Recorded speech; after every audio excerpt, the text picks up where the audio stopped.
বানাবো সুজির লাড্ডু। দেখুন আমি 200 গ্রামের একটা সুজির প্যাকেট নিয়েছি, চিনি নিয়েছি আর দুধ নিয়েছি। এবার আমি সুজিটাকে কাপের মধ্যে মেপে মেপে দেবো।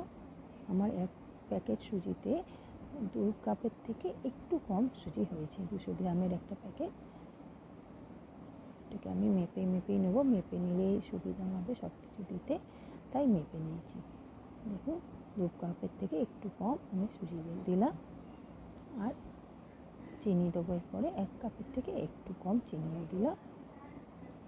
তারপরে আমি দুধ দেবো এর মধ্যে।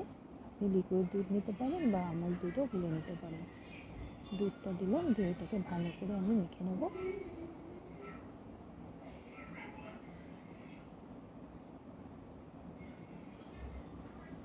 তারপর আমি কড়াই তেল বসিয়েছি, সেটাকে আমি বড়ার মতো করে ভেজে নেব।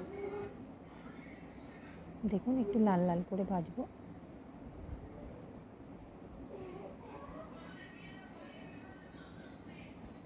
লাল লাল করে ভেজে নিয়েছি দেখুন। তারপরে আমি টুকরো টুকরো করে মিক্সির জারে এটাকে মিক্স করে নেব। পুরো পেস্ট নয়, দানা দানার মতো গুঁড়ো করে নেব। তারপর আমি চিনি শিরা বানাবো। 1 কাপ চিনি নিয়েছি, 1 কাপ জল নিয়েছি। এবার আমি শিরাটাকে বানিয়ে নেব। দেখুন 1 কাপ চিনি নিয়েছি আর এর মধ্যে 1 কাপ জল দেব। একটু চিটা অবধি শিরাটাকে বানাবো।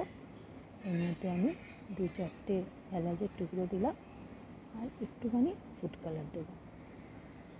প্রথমবার বানাচ্ছি আমি সুজির লাড্ডু, আর ভিডিও প্রথমবারই করছি। বলে বলে মুখে আমার শর্ট ভিডিও করি, কিন্তু বড় ভিডিও নতুন ছাড়ছি। দেখুন একটু চিটচা চিটা হয়ে গেছে। এবার আমি গুঁড়ো করা বড়াগুলো দিয়ে দেবো।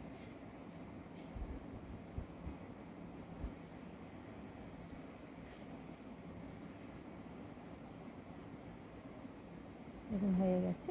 এবারে এর মধ্যে আমি এক চামচ ঘি দিলাম। আপনি একটু ঘিটা বেশি করে দিলে ভালোই লাগবে। আর কিছুটা চাল মগজ দিলাম। ভালো করে আমি এটাকে মিক্সড করে নেব। দেখুন হয়ে গেছে। এবার আমি এটাকে প্লেটের মধ্যে ঢেলে নিয়ে অল্প একটু ঠান্ডা করব, করে এটা লাড্ডুর আকারে করব। দেখুন হয়ে গেছে একটু ঠান্ডা। এরপরে আমি এটাকে লাড্ডু তৈরি করে নেব। দেখুন কেমন লাগছে, দেখে অবশ্যই জানাবে। আর ঘরের লোক খেয়ে বলবে কেমন লাগছে। আপনারাও বানান, দেখবেন ভালো লাগবে।